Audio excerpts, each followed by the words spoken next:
galera, demorei um pouco para fazer esse comentário pós-jogo de Corinthians e Botafogo pelo Campeonato Brasileiro na 36ª rodada.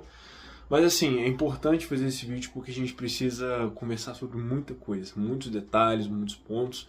E eu acho que um dos principais que a gente tem que começar a debater é um novo goleiro para 2026. Vocês podem falar assim, não, mas o Léo Link não é tão ruim assim, ele já defendeu algumas bolas, ele consegue fazer o básico, exatamente, ele consegue fazer o básico. Para o time ser competitivo, o goleiro tem que ser bom, o goleiro tem que ser um goleiro que dê segurança, um goleiro que consegue fazer mais do mesmo, mais da mediocridade. E pior, o Léo Link ele é um cara que está falhando muito pelo Botafogo, muito. Eu lembro de alguns gols, por exemplo, o primeiro gol do Inter contra o Internacional lá no Beira-Rio foi falha dele. O primeiro gol contra o Fluminense no Maracanã foi falha dele. Os gols contra o Grêmio, ele poderia ter saído melhor. A gente não precisava ter passado aquele sufoco que a gente passou, por exemplo. O jogo contra o Sport, o primeiro gol do Sport, ele poderia ter saído do gol, ficou no gol, não fez nada.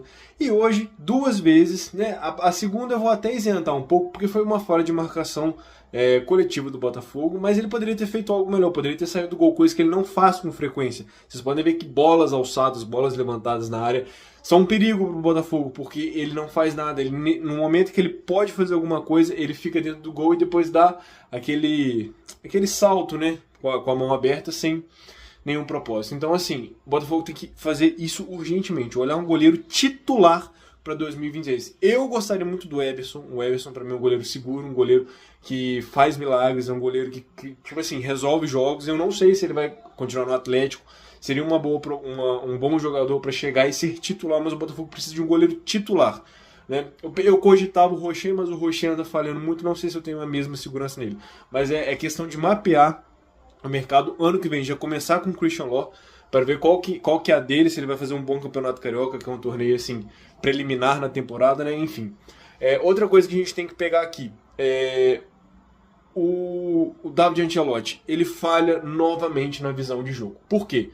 Ele começou mexendo bem, ele mexeu bem no segundo tempo. Achei que a entrada do Jordan Barreira e a entrada do Alan fizeram bem pro Botafogo, o Botafogo conseguiu se organizar, mas assim, depois que a gente conseguiu ver uma virada num belo gol do Jordan Barreira, que precisa ter continuidade, a gente esbarra na questão da limitação de visão do jogo do treinador. Por quê? Ele tirou, né, a última substituição que ele poderia fazer, 20 minutos para acabar o jogo. Em vez dele botar o Alex Telles, que estava descansado, é um ótimo marcador, é um ótimo lateral marcador, ele sempre foi destaque por isso. Ele deixou o Cuiabano em campo. O gol foi um gol de empate, foi em cima do Cuiabano, né? Numa jogada do Vitinho ali. E assim, a gente já tava com uma defesa frágil.